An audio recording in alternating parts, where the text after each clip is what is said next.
ज्यों सपना और पेखना ऐसे जग को जान, इनमें कछ साचो नहीं नानक बिन भगवान। अभी हमारा भजन सुमिरन ध्यान ये केवल एक सपना है, क्योंकि अंदर का हमें अभी कुछ दिखाई नहीं दिया, अभी हमें कुछ सुनाई नहीं दिया। अभी बाहर का जो कुछ है वही हमें अंदर दिखाई देता है। और इस सपने को सच समझकर अगर हम ये सोच रहे हैं कि हम भजन सुमिरन कर रहे हैं, तो भाई किसी गलत फहमी में हैं हम। हमारा अभ्यास अभी अधूरा है, हमें बहुत लंबी यात्रा पर जाना है, अभी हमें बहुत मेहनत करनी है। आप समझ नहीं रहे हैं कि जो सुमिरन करते समय हमारा ध्यान शब्द के साथ जुड़ जाना चाहिए, वो नहीं जुड़ता। हमारा ख्याल गुरु के स्वरूप के साथ जुड़ जाना चाहिए, वो नहीं जुड़ता। आंख बंद करते ही संसार की शक्लें, संसार के पदार्थ आकर शोर मचाते हैं। इतना शोर मचाते हैं कि पल भर के लिए भी हमारा ध्यान शब्द के साथ नहीं जुड़ता।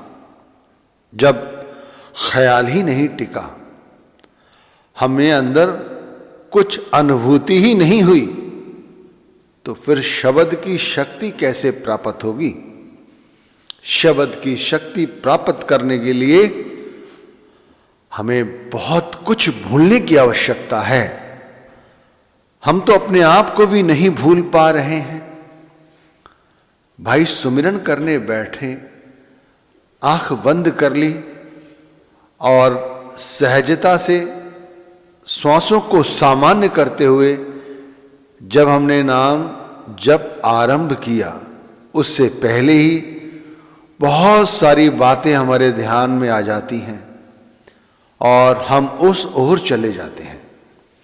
हम नाम जपते हैं, लेकिन ख्याल उन्हीं शक्लों और पदार्थों के साथ जुड़ जाता है। तब आप खुद से ये अनुभव करते होंगे कि हमारा ये सुमिरन कैसा है, जबकि हमारा अभ्यास तो ऐसा होना चाहिए कि हमारा ख्याल गुरु के स्वरूप के साथ जुड़ जाए।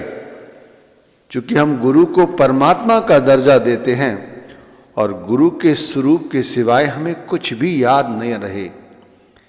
लेकिन हमें तो वो सब कुछ याद रहता है जो हमें याद नहीं रहना चाहिए, और थोड़ी देर में हम गुरु का भी रूप भूल जाते हैं। फिर ख्याल धड़ाम से नीचे गिर जाता है। हम ना अपने आप को भूल पाए हैं और ना ही इस संसार को, तो भाई हमारा ध्यान नहीं बनेगा। आप वाणी चाहे कितनी ही फरमाएं, कितनी ही सुने, गुनगुनाएं, प्रार्थना करें कि गुरु मोहे अपना रूप दिखाओ, ये तो रूप धरा तुम सरगुण जीव उबार कराओ। लेकिन इस वाणी को गाने से, बार बार दोहराने से ही हमारा काम नहीं बनेगा। हमें अभ्यास ऐसा करना चाहिए कि हम अंदर सब कुछ भूल जाएं, हमें कुछ भी याद ना रहे।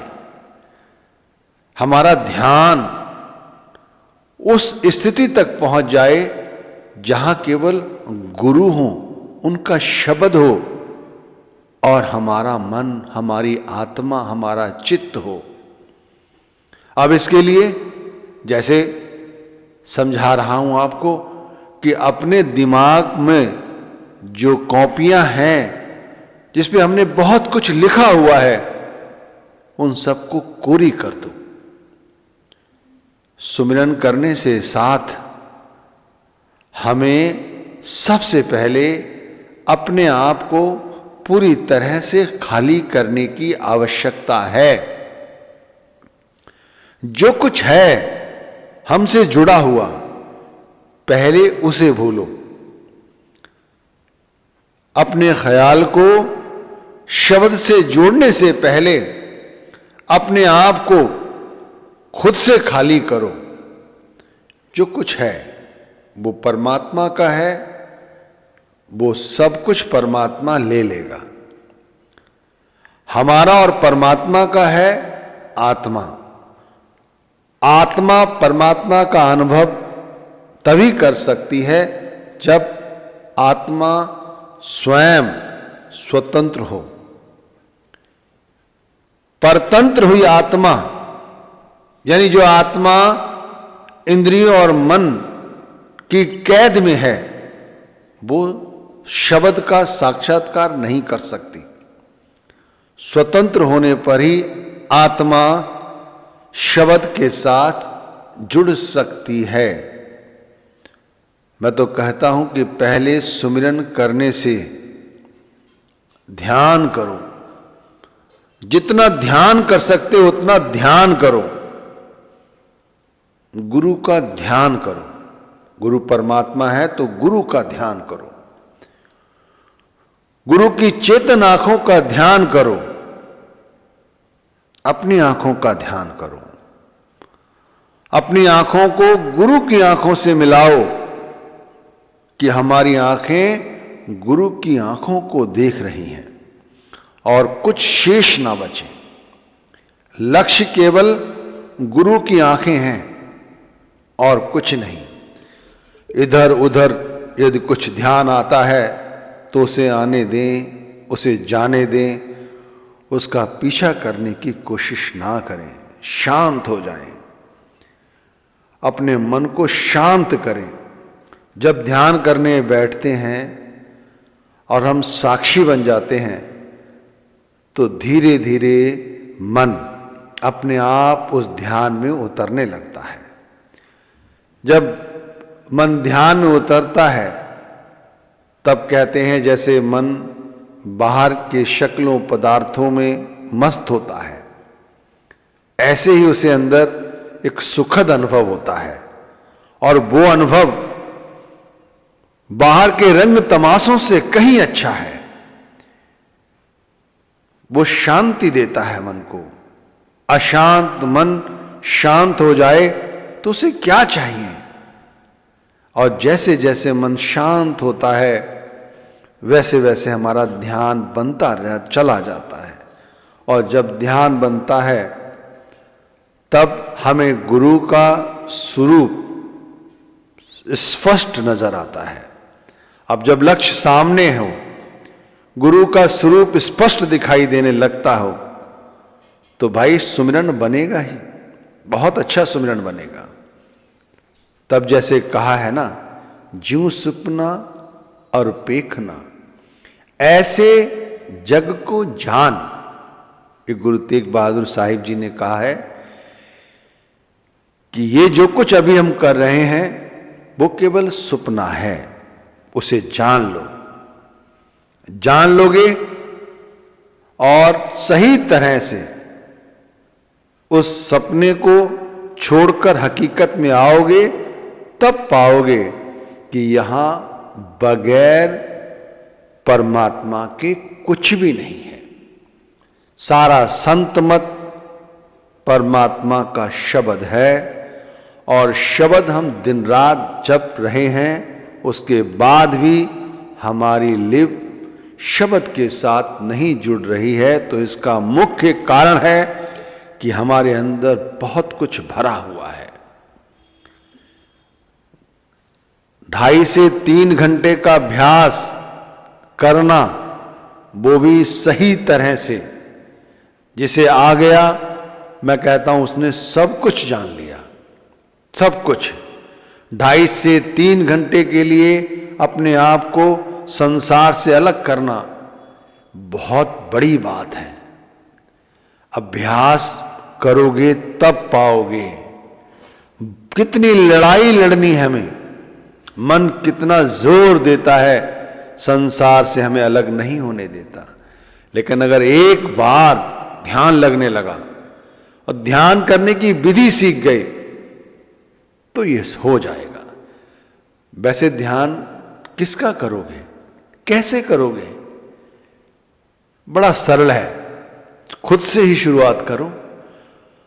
आंखों को बंद करके अगर फिर भी ध्यान गुरु के स्वरूप के साथ ना जुड़े तो खुद को निहारो बंद आंखों से, सर की चोटी से निहारो पैर की तर्जनी उंगली तक। धीरे धीरे ये ध्यान करना शुरू करो। सबसे पहले अपने ललाट का ही ध्यान करो, कैसा है हमारा ललाट। अपनी आंखों का ध्यान करो, ठहरो यहां पर, जितना ठहर सकते हो ठहरो।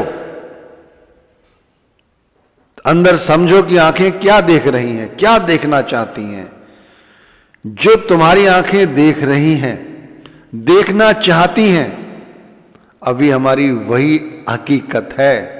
हम चाहें बनना एक सत्संगी, चाहें वो भी पूरे, लेकिन आंखें देख क्या रही हैं? आंखों में क्रोध है, आंखों में वासना है, आंखों में लालच है। तो कैसे बनोगे भाई पूरे सत्संगी? क्योंकि सत्संग सुनने से कोई सत्संगी नहीं हो जाता, नाम दान लेने से ही कोई नामधारी नहीं हो जाता। धीरे धीरे अपना ख्याल अपने आप से जोड़ो और देखो हमारी हस्ती है ही क्या। पानी के बुलबुले से अधिक नहीं है, पटाख से फूट जाती है और फिर यहां कुछ शेष नहीं रहेगा। अभी समय है, हमें अभी चेत जाना चाहिए, ध्यान बनाना चाहिए, ध्यान। और अपना ध्यान करते हुए जब हम अपनी पैरों की तर्जनी उंगली तक आए तब एहसास हो जाता है कि भाई हम यहाँ क्या हैं, कुछ नहीं। बेकार में क्रोध करते हैं, अहंकार करते हैं इस शरीर का, इस परिवार का, इस संपत्ति का। यहाँ कुछ भी शेष नहीं है। और इसे दृढ़ कर लो, इसे पक्का कर लो, इतना पक्का कर लो कि ये कुछ भी नहीं है। ये शरीर और इस शरीर से जुड़े हुए जितने भी माध्यम हैं सब तुच्छ हैं। फिर ध्यान आंखों के केंद्र पर ले आओ और उस केंद्र पर आकर उस ईश्वर को देखो जिसने ये सब कुछ बनाया है। और उसके बाद भी वो कितना शांत है। अगर शब्द ने बनाया है, मानते हो शब्द ने बनाया है, तो शब्द कितना शांत है। उसकी शांति में उतरो तो सही, तब पता चलेगा कि ध्यान है क्या। उसके ध्यान में उतरकर शब्द को जपो, तब पता चलेगा शब्द को जपते समय कैसा अनुभव होता है। जब ध्यान करने लगो और भजन में बैठो तब पता चलता है कि अंदर शब्द धुनकारें कैसी देता है, कैसे कैसे अंदर नजारे दिखाई देते हैं। कभी एक छोटी सी प्रकाश की किरण बहुत दूर नजर दिखाई देती है, फिर वो बहुत करीब आ जाती है, बहुत विस्तृत रूप ले लेती है। उसके बाद भी हमें जलन महसूस नहीं होती। इसी तरह वो प्रकाश की किरण एक और बड़े प्रकाश में बदल जाती है। वो प्रकाश फिर कई अन्य प्रकाशों में तब्दील हो जाता है। तो ये कैसे हुआ? ये सिर्फ ध्यान करने से हुआ, अपने आप को स्वतंत्र करने से हुआ। जो प्राणी अपने आप को भी स्वतंत्र ही नहीं कर पाया, वो भजन सुमिरन क्या करेगा?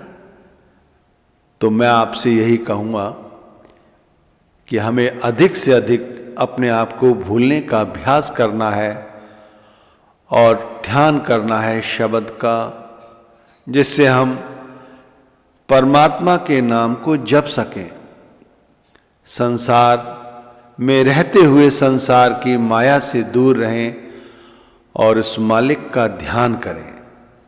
यही सच्ची भक्ति है और यही वो सच है जिसे गुरु तेग बहादुर साहिब ने कहा है कि ये सपने से हटो,